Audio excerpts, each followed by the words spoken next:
E aí, pessoal, tudo bem com vocês? Eu espero que vocês estejam maravilhosamente bem e hoje eu lhes trago uma partida incrível para alegrar a sua tarde de domingo. Essa é uma partida muito interessante do Vassil Ivanchuk enfrentando o Nicolas Teodoro. Para você que não conhece o Nicolas Teodoro, deixa eu te apresentar quem é esse cara. Ele é um grande mestre da Grécia, que tem partidas incríveis contra jogadores muito fortes. Ele tem uma partida que já apareceu aqui no canal, ele enfrentando o Teimur Radjabov, venceu com 100% de precisão e 4 lances brilhantes.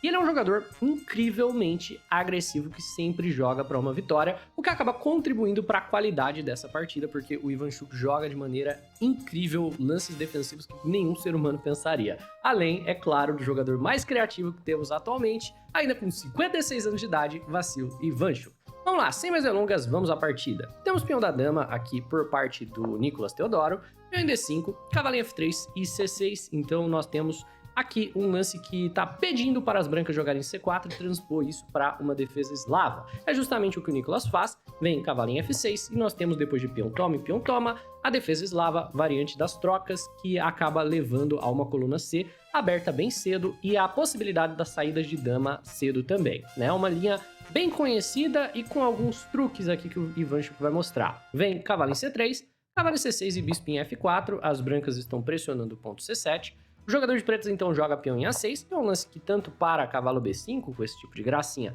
como também prepara para jogar B5 ele mesmo no futuro, e vem dama em B3, pressionando o ponto D5 e também pressionando o ponto B7 para dificultar a saída do bispo. O Ivanchuk joga E6 defendendo o peão central, e beleza, estabeleceu aqui que ele vai ter um bispo mal pelo restante da partida, então o dama B3 ele foi bem sucedido no que ele queria fazer, e peão em E3 é jogado pelas brancas. Mas aqui o Vassil Ivanchuk fala, olha, você conseguiu, é claro, tirar o bispo da cadeia de peões, mas com esse peão em E3 sem jogar um lance como H3 primeiro, eu posso forçar a vitória agora do par de bispos com o cavalo em H5 e é justamente o que eu vou fazer, indo atrás do bispo de F4. E o Nicolas Teodoro joga peão na casa de G3, falando, vai em frente, se você quiser tomar o bispo, tome, eu vou tomar com o peão de G e eu vou usar a coluna G semi-aberta para te atacar. Esse lance é uma novidade teórica e é no lance de número 9 que nós temos uma partida completamente nova. E aqui você já começa a perceber o estilo de jogo do Nicolas Teodoro. Ele tá falando, toma o meu bispo, eu vou tomar com o peão de G, você nunca vai conseguir controlar a casa E5 mais do que eu controlo, eu não tô nem aí que eu tô com peões dobrados, peão isolado, eu vou partir pro ataque, eu vou te dar checkmate. O Ivanchuk não aceita tomar esse bispo agora, mas ele aproveita a possibilidade de poder tomar o bispo para armar aqui uma arapuca para o adversário. Ele joga bispo em D7, nós temos um dos temas da posição sendo demonstrado, os peões envenenados da casa de B7 e da casa de B2. A ideia aqui é um sacrifício de peão, mas é claro, você que conhece um pouco do xadrez, as ideias de peão envenenado, se dama por B7, pretas estão completamente ganhas. Aí eu quero que você tente encontrar o lance vencedor para o jogador de pretas. Aqui não tá tão difícil, mas a ideia vencedora seria cavalo por F4 para eliminar o controle da casa de C7, porque se você jogar cavalo em A5 direto, tem dama em C7, brancas só ganharam um peão. Então, primeiro, cavalo toma bispo, e depois que o adversário tomar com qualquer um dos peões, cavalo em A5 e a dama está presa. Então, essa daqui é uma ideia bem comum, né? O peão de B não é o peão que você costuma querer tomar, então o bispo em D7 pode ser jogado, e a pressão que aqui acaba sendo mais ou menos inexistente. Brancas jogam bispo na casa de D3, nós temos torre na casa de C8 e agora o Ivanchuk, na verdade, armou uma segunda armadilha para o seu adversário. Porque você pensa, pô, mas se a torre não estiver defendendo o peão de A, de repente a dama pode tomar em B7, porque se a gente seguir com cavalo toma e cavalo em A5, vai vir dama toma peão de A, certo? Errado, se nessa posição dama por B7, da mesma maneira que antes você tinha que tomar o bispo primeiro, você tem que fazê-lo agora. Quando o adversário toma de volta, a ideia não mais é jogar o cavalo em A5, porque como previamente discutido, o peão de A está pendurado, a ideia na verdade é jogar torre em B8. E a única escolha para o adversário é aceitar o peão que a gente prontamente pendurou, e não é nem que a gente vai tomar em B2 aqui, cavalo em B4 ganha uma peça direto, a dama não consegue continuar defendendo o bispo. Então, dama em A7, cavalo por D3 ganha uma peça limpa e as brancas podem muito bem abandonar. É claro, o Nicolas Teodoro é um grande mestre, ele não pendurou isso, ele jogou o roque e nesse instante, depois de jogar o roque, a ideia já muda um pouco. Quando o cavalo toma bispo for jogado, as brancas não vão mais tomar com o peão de G, né? Vão tomar com o peão de E, assumindo uma fraqueza posicional, que é o peão dama isolado, mas ao mesmo tempo ele é um peão central, pega espaço, então tem pontos fortes e fracos. O Ivanchuk joga a bispo em E7, preparando para fazer o roque, Vem o H4 aqui por parte do Nicolas Teodoro, convidando o Ivanchuk a tomar o bispo, e na verdade a ideia seria lançar uma avalanche de peões aqui na ala do rei, com ataque do mesmo lado, né? Nós temos cavalo toma bispo, peão de E toma, temos o peão isolado no centro do tabuleiro, mas as brancas têm essa estrutura de peões bem agressiva, com uma ideia de continuar avançando esses peões e atacar do mesmo lado do tabuleiro. O Nicolas Teodoro é um cara que eu admiro demais, o estilo de jogo dele de sempre ir pra cima é muito legal, né? É muito legal o jeito que esse cara começa a criar jogo, assim, de posições que são normalmente posições bem difíceis de você criar jogo, como é o caso da Eslava das Trocas. Mas vamos lá. Ivanchuk joga bispo em F6, ele começa a ameaçar o peão isolado. Temos cavalinho E2 defendendo muito bem o peão. E cavalinho A5 por parte do Ivanchuk, chutando a dama e ativando a torre ao longo da coluna C. A dama volta para a casa de D1. E nesse ponto, dama em B6 por parte do Ivanchuk, pressionando tanto o peão de D, como também o peão da casa de B2. Para você entender que os temas são simétricos, o peão de B2 não de fato precisa ser defendido, né? Se o Nicolas Teodoro quiser, ele pode simplesmente gambitar o peão jogando torre C1. E agora, se você tomar, a sua dama vai acabar ficando presa. Por quê? Torre por C8, bispo por C8, dama cheque. Quando você volta o cavalo, tem, por exemplo, torre B1 e a dama está presa. Então, essas ameaças no peão de B, elas muito raramente são ameaças concretas, né? Você dificilmente vai poder tomar. Pretas aqui poderiam contra-atacar a dama, mas tá de boa trocar damas aqui, porque a estrutura de peões das pretas tá bem ruim. Mesmo que você esteja objetivamente no momento com um peão a mais, não é um peão que vai se sustentar no longo prazo e você tá mal desenvolvido, né? Por consequência, o Ivanchuk, quando joga dama B6, talvez não esteja nem pensando de fato em capturar o peão, mas o Nicolas Teodoro joga B3 defendendo de qualquer forma, e agora o cavalo volta para C6, pressionando o ponto D4. Temos torre em C1, com o objetivo de aliviar a pressão no ponto D4, porque torre toma torre com cheque seria uma possibilidade, caso o cavalo se mova.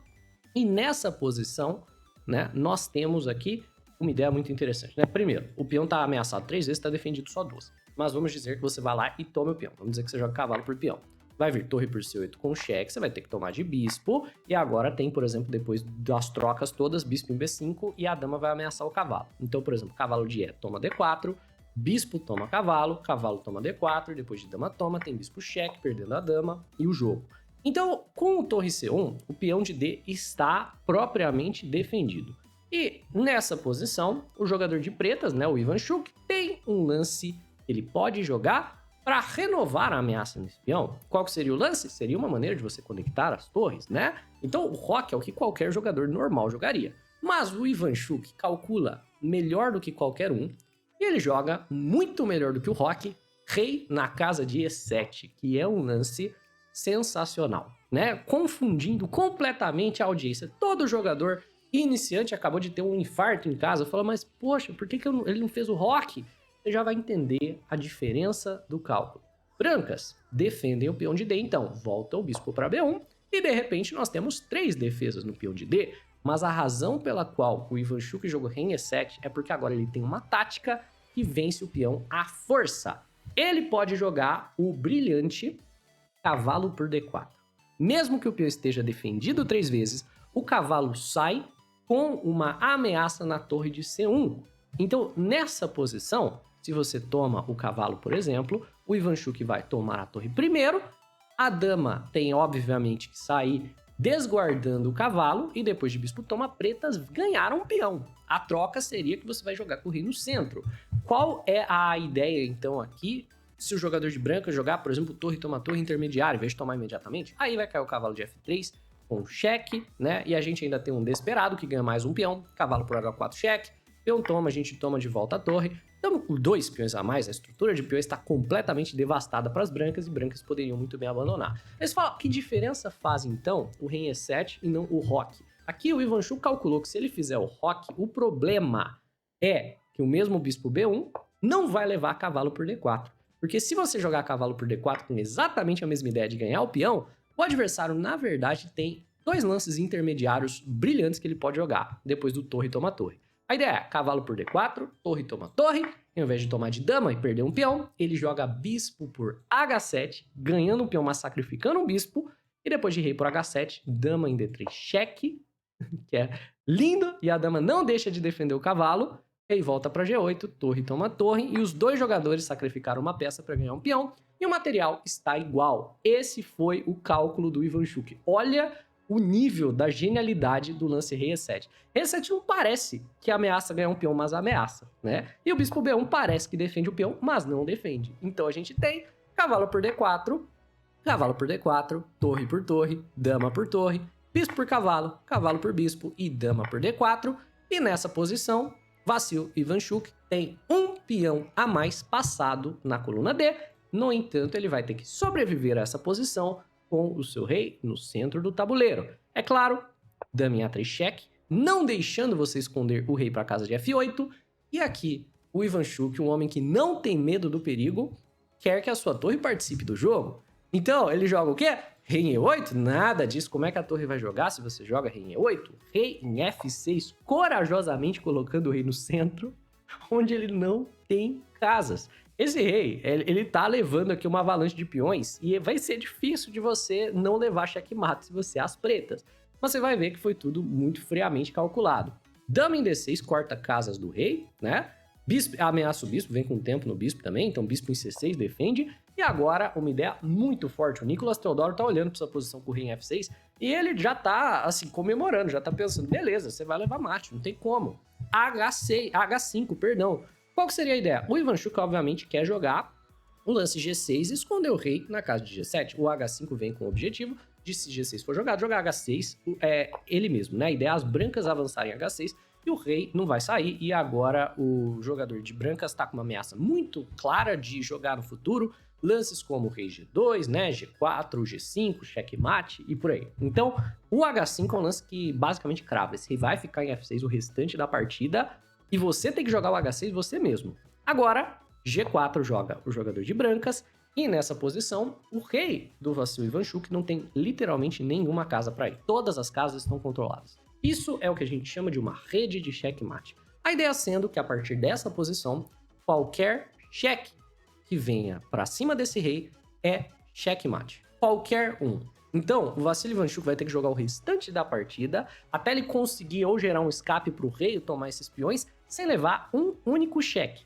Temos torre C8 por parte do Ivanchuk e nessa posição, torre em E1 por parte, né, do Nicolas Teodoro, ameaçando duas coisas, na verdade. Esse lance tem uma ameaça brutal de jogar torre em E5 e G5 checkmate, e ele tem uma segunda ameaça brutal de jogar bispo F5, que é um lance espetacular. Vamos dizer que nessa posição você joga um lance, sei lá, XYZ, né? Vou jogar torre em A8, um lance horroroso, né? O jogador de brancas tem a ameaça de jogar bispo na casa de F5, né? Esse bispo na casa de F5 é um lance brutal. A ideia sendo sacrificar o bispo, depois que você tomar de dama, tomar de torre e te dar checkmate, né? Então, aqui as brancas têm várias ameaças, né? Estão ameaçando também torre em E5 e depois G5. E as pretas têm que se defender de alguma forma. O Ivanchuk encontra os lances defensivos todos. Aqui é difícil pra caramba, né? Mas a ideia é você ganhar um tempinho na torre para você ameaçar os cheques na primeira fileira. Então, dama em C3. Tirar a dama aqui da coluna D também é essencial para poder movimentar o peão ativando o bispo. Tá ameaçando a torre, então torre em E5. Nesse momento, G5 vai vir com checkmate. Essa é a ameaça, certo? Dama em C1 cheque. Nós temos rei na casa de G2. E, claro, você não pode tomar o bispo, você não tem tempo para tomar o bispo, porque se você tomar o bispo, você vai levar G5 checkmate, né? Dama toma, G5, peão toma, é mate. Não tem muito o que fazer. É um mate de peão bem bonito, por sinal. Então aqui, pretas têm que se defender e jogam peão na casa de D4 cheque. E nessa posição, muito importante, né? O bispo está participando do jogo e dependendo de como o jogador de brancas decida defender essa posição, o bispo vai se sacrificar para entrar no jogo com o tempo, ativando também a torre. Então vamos dizer, se F3 eu posso sacrificar o bispo. De repente a torre está entrando no jogo, né? Então aqui se rei toma, eu tenho, por exemplo, torre C3, eu tenho dama em F1, a dama e a torre juntos vão dar checkmate nesse rei, que está extremamente exposto. Se, sei lá, você jogar rei G3, a dama na casa de G1 e novamente a dama e o bispo vão dar checkmate junto. Então, o Nicolas Teodoro ele tem que defender de bispo essa ameaça. Beleza? Bispo toma bispo, torre toma, e agora o Vassil Ivanchuk tem como defender a entrada da torre em E5, jogando dama na casa de C5, oferecendo uma troca de damas para o Nicolas Teodoro, e dessa maneira oferecendo para a gente ir para um final de jogo.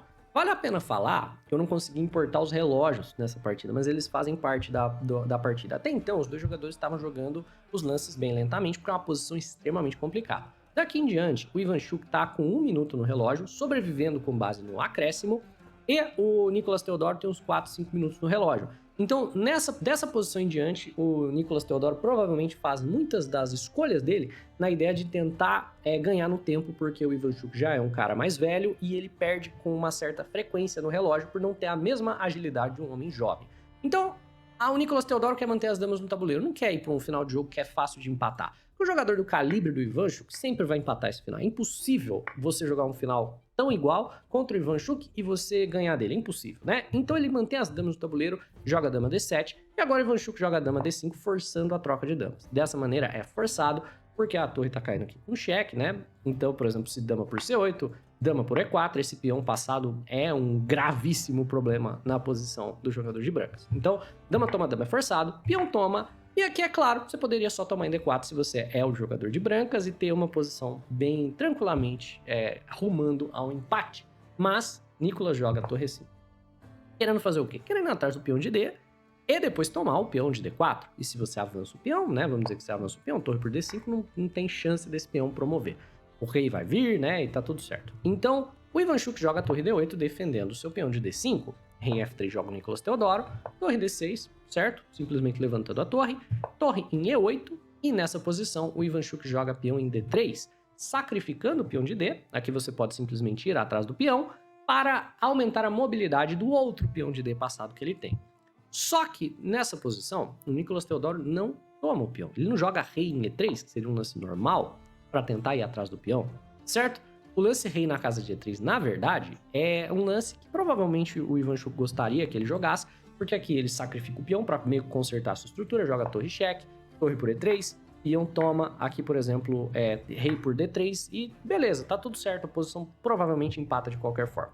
Na partida, o Nicolas Teodoro jogou torre de volta para E3, argumentando, se você avança o peão, torre em D3, né, eu não tenho pressa para tomar esse peão. Torre C6, certo? Novamente sacrificando o peão aqui, e torre em E5 indo atrás do peão de D.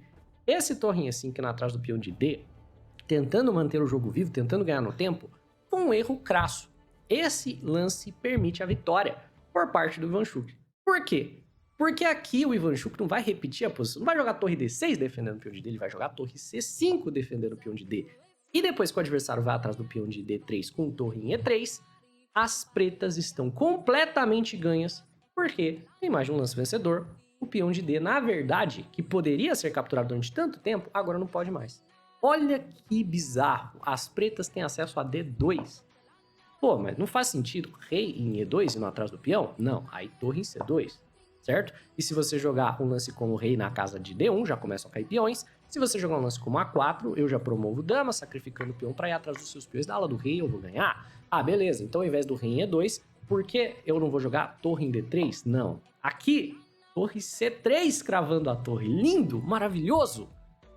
Torre toma a torre, eu promovo dama. Se você jogar rei em E2 defendendo a torre, eu tomo. E você não pode tomar, porque senão eu vou promover. E se você jogar rei D1, você vai perder de qualquer forma. Então o Ivanchuk tá completamente ganho no final. Se ele encontrar D2, ele não encontra. Ele joga a torre C3, que ganha também, mas é um pouco mais demorado.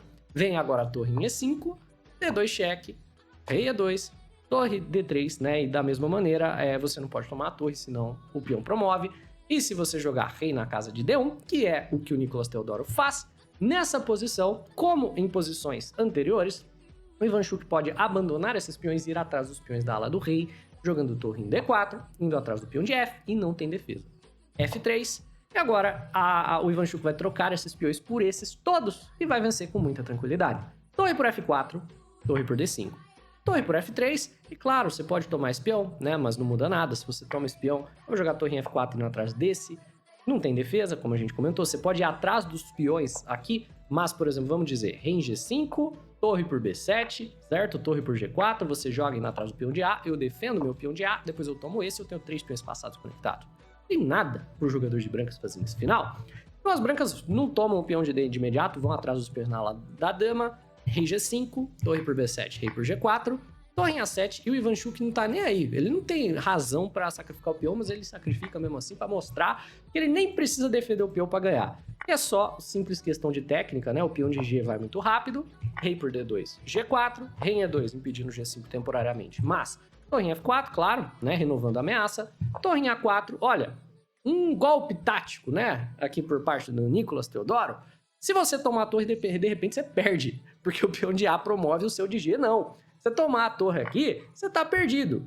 Peão toma, o peão vai promover, o seu peão não promove não, né? É impossível pro seu peão promover. Quando você avançar o peão para casa de G2, o adversário vai jogar rei na casa de F2. Quando você, de fato, tiver ameaçando chegar com o rei para perto, ele vai jogar o rei aqui na casa de G1. Mas é claro, o Ivanchuk não vai cair nessa. Rei G5, defendendo a torre. Se você troca torres, a situação é diferente, né? Se você trocar torres aqui nessa posição, o seu peão de B e o peão de A não são rápidos o suficiente. Os peões aqui da ala do rei são muito mais rápidos. E mais o rei também alcança, né? Enfim, então torre em A8, G3, torre G8 cheque, rei H4, rei E3, tocando a torre G4. Novamente, se trocar torres aqui, é um lance que vai facilitar a vitória das pretas, mas você não tem escolha. Torre toma, rei toma, B4... E nessa posição você só não pode cometer um erro. Só não pode avançar o peão. Se você avança o peão, claro, a posição vai estar completamente perdida. Mas, por quê? Porque, né, vamos mostrar, né? A ideia é essa. Perdida não, na verdade é um empate, porque novamente o rei, ele entra no quadrado. Então, depois de rei em F4, o rei vai alcançar os dois peões, o adversário vai ocupar a casa de G1 e vai para sempre parar a promoção dos três peões e a posição empata. Mas não, o Ivanchuk jogou rei na casa de H3, e nessa posição, rei em D4 e depois de jogar rei D4, o Nicolas Teodoro abandona a partida. Por que ele abandona? Porque G2 estava vindo, então vamos dizer que você joga D5, eu vou jogar G2, vamos dizer que você jogue rei na casa de F2, eu vou jogar rei na casa de H2, eu vou promover com cheque, vencendo a partida com muita tranquilidade. É isso, pessoal, eu espero que vocês tenham curtido essa daqui. Foi uma partida muito louca, insana. Depois dessa partida, o Nicolas Teodoro acabou vencendo o torneio, que foi a segunda Copa de xadrez do Uzbequistão desse ano, de 2025. Nicolas Teodoro ficou em primeiro lugar, mesmo perdendo para o Ivanchuk nessa partida. E o Ivanchuk ficou, se não me engano, em terceiro lugar, acredito que seja isso, né? Qualquer coisa eu adiciono aqui na edição se eu estiver enganado. Mas é isso, pessoal. Espero que vocês tenham curtido. Se sim, deixa o like no vídeo, se inscreve no canal. Um abraço e até a próxima.